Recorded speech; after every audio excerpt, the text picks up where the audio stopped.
Halo semua, pada video ini saya mau menjawab pertanyaan menarik dari Adrian Perdani Pangabean. Pertanyaannya begini, kenapa Tuhan menciptakan manusia kalau akhirnya berdosa? Kenapa Tuhan menciptakan malaikat kalau akhirnya sebagian menjadi iblis? Sementara Tuhan juga tahu akan masa depan, jadi pasti Tuhan tahu manusia yang akan Tuhan ciptakan pasti berdosa. Begitu juga dengan malaikat, Tuhan tahu kalau malaikat yang Ia ciptakan pasti akan berontak kepadanya di masa depan. Jadi kenapa Tuhan mau menciptakan manusia dan malaikat kalau hanya untuk menyakiti hatinya? Nah, saya melihat bahwa pertanyaan ini adalah sebuah pertanyaan yang cukup universal. Mungkin bisa dikatakan, hampir semua orang mempertanyakan hal yang sama dan mempunyai jawaban yang berbeda-beda. Tiap agama mempunyai jawaban yang berbeda. Mulai dari pemikiran bahwa semua itu adalah takdir seperti rel kereta api, sampai pemikiran bahwa Tuhan itu nggak ada. Berbagai denominasi gereja pun juga kemungkinan mempunyai jawaban yang berbeda-beda. Jadi pada video ini, saya akan menjawab dengan jawaban saya sendiri yang mungkin berbeda dengan apa yang pernah teman-teman dengar. Jadi jawaban saya ini tidak mewakili aliran gereja atau agama tertentu. Oke, kita mulai aja ya.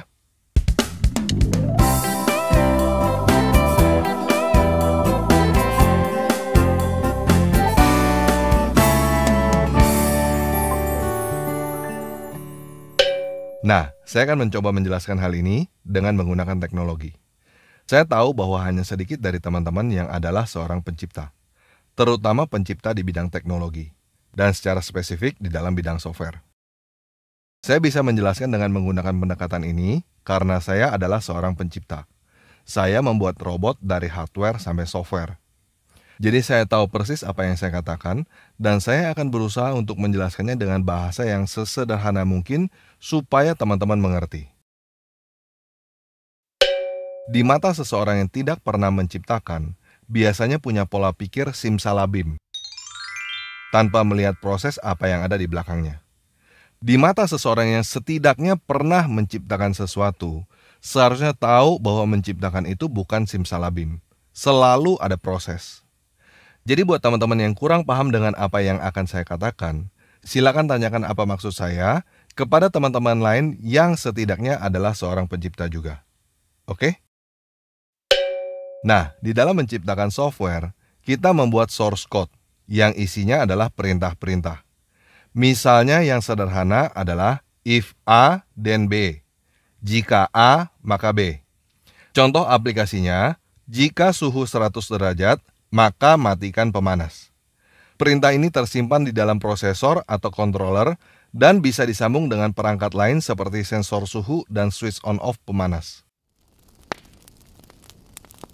Jadi jika sensor suhu memberikan data 100 derajat, maka controller akan mematikan switch pemanas. Sampai di sini bisa paham ya? Nah, di dalam bahasa program, ada sebuah perintah yang disebut dengan random. If A, then random B. Kalau kita tentukan B adalah angka dari 1 sampai 100, maka perintah ini akan mengeluarkan satu angka acak dari 1 sampai 100. Berapa angkanya? Ya nggak tahu. Pokoknya antara 1 sampai 100. Si pembuat software tahu nggak angka yang akan keluar dari perintah random? Nggak tahu. Kalau tahu, bukan random namanya, bukan acak. Nah, kenapa seorang pembuat software mau menggunakan random? Sebuah perintah yang dia tidak tahu apa hasilnya. Kenapa dia tidak menggunakan perintah if A then 10? Sudah pasti hasil yang dikeluarkan adalah 10. Kenapa seorang programmer menggunakan perintah if A then random 1 sampai 100? Hasilnya nggak pasti antara 1 sampai 100. Nah, kalau kamu adalah seorang programmer, kamu akan tahu jawabannya. Kapan dan kenapa menggunakan random. Tetapi kalau kamu bukan seorang programmer, mungkin kamu akan bertanya-tanya, apakah si programmer goblok, bego, sinting, atau gila karena menggunakan random di dalam sebuah software? Apakah si programmer itu nggak tahu bahwa dia akan mendapatkan hasil yang dia tidak tahu? Apakah si programmer itu nggak sengaja ketik kata random dan hasilnya adalah sebuah software yang gagal? Apakah karena si programmer itu nggak tahu angka berapa yang akan keluar dari perintah random, menjadikan dia bukan pencipta software itu, atau menjadikan dia bukan pemilik software itu, atau menjadikan dia tidak punya kuasa atas software itu? Random bukan sebuah perintah terlarang. Perintah random biasa digunakan untuk sistem security seperti enkripsi, untuk membuat game supaya tidak monoton, dan lain sebagainya. Jadi, yes, sebuah perintah random membuat pencipta software tidak tahu apa hasilnya. Tetapi itu tidak membuat pencipta software itu adalah seorang pencipta yang gagal. Tidak membuat si pencipta software itu tidak punya kuasa atas software itu. Apalagi membuat si pencipta software itu jadi bukan pencipta software itu. Si pencipta software itu membuat software yang hasilnya dia tidak tahu, persis seperti yang dia inginkan. Dia memang dengan sengaja berhasil membuat software yang dia tidak tahu hasilnya. Nah, kalau teman-teman bukan seorang pencipta, khususnya bukan pencipta software, dan teman-teman bingung dengan apa yang saya maksud barusan, silakan bahas video ini dengan kenalan teman-teman yang adalah seorang pencipta. Kalau bisa, seorang programmer. Teknologi tercanggih sekarang ini yang bisa dilakukan karena adanya perintah random adalah AI, Artificial Intelligence, kecerdasan buatan. AI adalah ciptaan manusia yang bukan hanya bisa mengeluarkan hasil yang tidak terduga, bahkan diberikan kuasa untuk belajar dan mengambil keputusan berdasarkan data yang masuk. Kalau teman-teman suka main catur, mungkin teman-teman pernah dengar Deep Blue. Deep Blue adalah robot komputer pertama yang berhasil mengalahkan juara dunia catur, Garry Kasparov, pada tahun 1997. Sekarang ini, ada banyak generasi penerus Deep Blue yang lebih hebat lagi. Ada AlphaZero, ada Stockfish, ada Komodo, dan lain sebagainya. Jadi manusia berhasil menciptakan makhluk yang mampu mengalahkan manusia dalam permainan catur. Apakah hal itu membuat manusia menjadi bukan pencipta makhluk yang lebih hebat daripada manusia? Apakah hal ini berarti manusia itu bodoh, goblok, dan gila karena menciptakan makhluk yang bisa mengalahkan manusia? Apakah manusia bisa menciptakan makhluk yang lebih hebat daripada manusia bukan kenyataan? Kalau manusia bisa menciptakan sesuatu yang lebih hebat daripada manusia, kenapa kamu berpikir bahwa pencipta alam semesta tidak bisa menciptakan sesuatu yang lebih hebat daripada dia? Kalau kamu berpikir bahwa sang pencipta alam semesta itu tidak boleh menciptakan sesuatu yang lebih hebat daripada dirinya sendiri, maka pemikiran kamu itu salah. Pemikiran kamu itu seperti berkata, manusia tidak boleh punya kalkulator karena kalkulator menghitung lebih cepat daripada manusia. Atau kamu berpikir bahwa kalkulator pasti bukan diciptakan oleh manusia karena kalkulator lebih cepat menghitung daripada manusia. Pemikiran kamu itu juga seperti berkata bahwa manusia tidak boleh punya mobil karena mobil lebih besar daripada manusia, larinya lebih cepat daripada manusia, dan bodinya lebih keras daripada manusia. Kalau manusia adu kuat dengan mobil, maka manusia pasti kalah.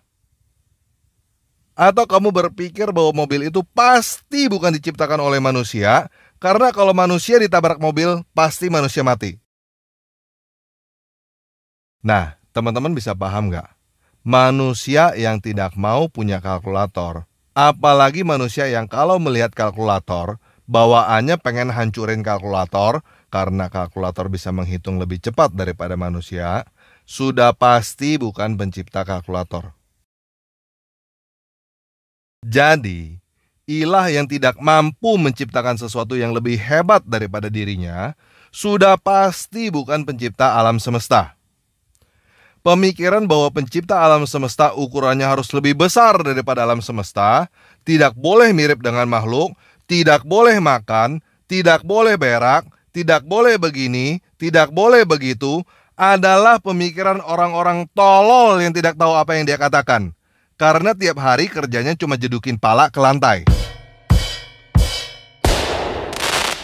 Karena orang-orang seperti ini tidak pernah menciptakan sesuatu yang berguna, tetapi merasa paling pintar di seluruh dunia karena hafal bahwa Zainab bercerai dengan Zaid, lalu kawin dengan Muhammad dalam bahasa Arab, tanpa mengerti artinya sambil jedukin pala ke lantai. Jadi kalau kamu bukan seorang pencipta, Nggak usah sok tahu bahwa pencipta itu harus begini, pencipta itu harus begitu. Kamu juga nggak usah dengerin tukang kawinin janda yang kerjanya berantem terus dan ngaku-ngaku sebagai nabi. Orang itu bukan pencipta, sama nggak taunya seperti kamu, ditambah orang itu cuma maling perampok yang sakit jiwa skizofrenia. Berhentilah dari kebodohan ya guys. Kalau mau mengerti tentang sang pencipta, tanyalah kepada orang-orang yang mampu menciptakan. Kalau kamu mau tahu kenapa Tuhan menciptakan manusia yang bisa berdosa dan melawan Tuhan, silakan tanya kepada para pembuat robot catur itu. Kenapa mereka menciptakan robot catur yang bisa melawan dan mengalahkan manusia? Atau setidaknya tanyakan kepada orang yang bisa menciptakan game. Kenapa bikin game yang susah, bikin musuh di dalam game bisa mengalahkan pemain? Dan coba tanyakan kepada dirimu sendiri. Kenapa kamu nggak suka game atau nonton film yang gampang ketebak? Nah, jadi sekarang kita balik ke sang pencipta alam semesta ini. Dia bisa aja berarti sampai menciptakan bintang-bintang dan planet-planet yang selalu berputar-putar pada orbitnya. Kalau dalam bahasa program, itu cuma if then. Tetapi kenyataannya dia menciptakan yang namanya kehidupan. Dia menggunakan perintah random. Ciptaannya diberikan kemampuan dan kuasa penuh untuk mengambil keputusan sendiri. Bahkan kuasa untuk menentang sang pencipta itu sendiri. Kenapa sang pencipta melakukan itu? Alkitab berkata bahwa sang pencipta adalah kasih. Dia adalah cinta. Dan yang dia inginkan adalah cinta. Di dalam Matius 22 ayat 37-39 terjemahan tanpa ragi, Yesus berkata, kamu akan mengasihi penguasa dewamu itu di dalam keseluruhan hatimu, dan di dalam keseluruhan jiwamu, dan di dalam keseluruhan kesadaranmu. Inilah titah yang besar dan yang pertama. Yang kedua sama seperti yang ini, kamu akan mengasihi lingkunganmu seperti dirimu sendiri. Kasih butuh kehidupan yang bebas untuk memilih. Tanpa kebebasan untuk memilih, bukan kasih namanya, bukan cinta. Kalau kamu tidak mengerti tentang hal ini, silakan kamu bayangkan kamu menikah dengan boneka yang selalu hanya melakukan apa yang kamu perintahkan. Kamu mungkin mencintai boneka itu, tetapi boneka itu tidak mencintai kamu. Karena boneka itu tidak hidup. Boneka itu tidak pernah mengambil keputusan untuk mencintai kamu.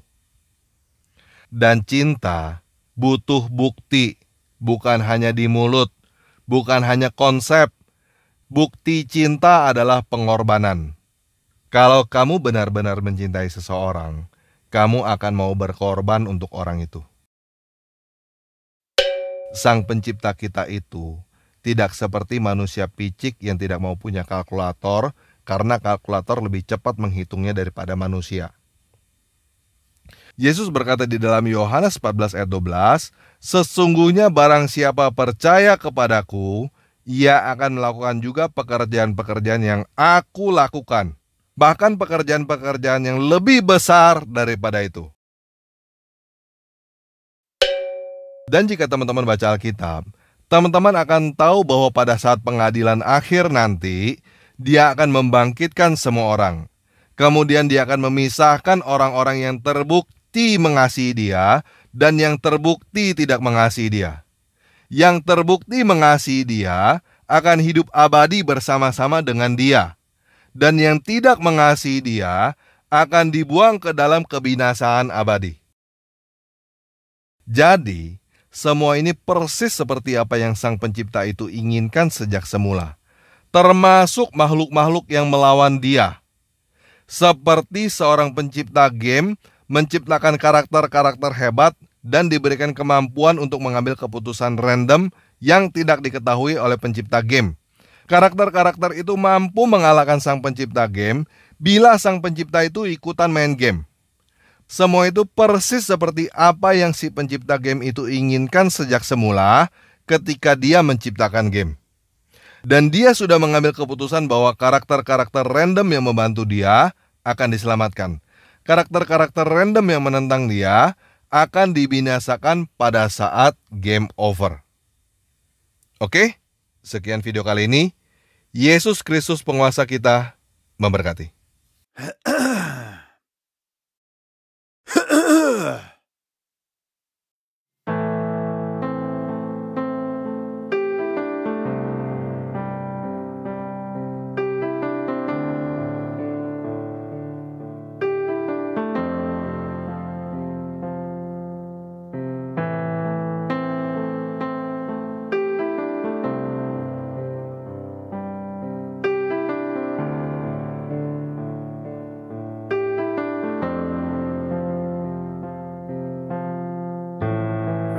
בך המשמתי בה,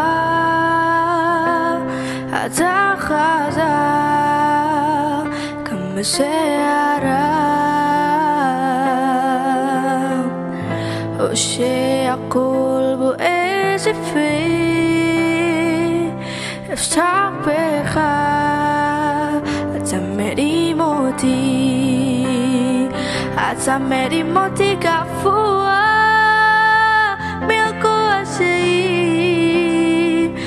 Samu ufatua Lusotek Elohim Azameri moti kafua Lumaseni masea Anisakon kwa beateha Asanilas lamantara Anisakon kwa beateha Asanilas lamantara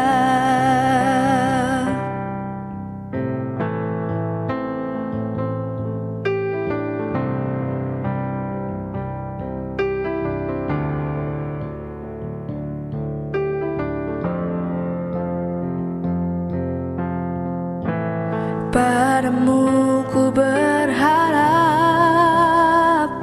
Engkau kuat mengatasi badai Walau badai di sekeliling Ku percaya Engkau mengangkatku Engkau mengangkatku ke atas Atasi masalah Ku temukan ketenangan Dalam tanganmu dewata Engkau mengangkatku ke atas Tak melihat yang berlalu Kemenangan di tanganmu Ku lari menuju ke sana Kemenangan di tanganmu Ku lari menuju ke sana Kemenangan di tanganmu Ku lari menuju ke sana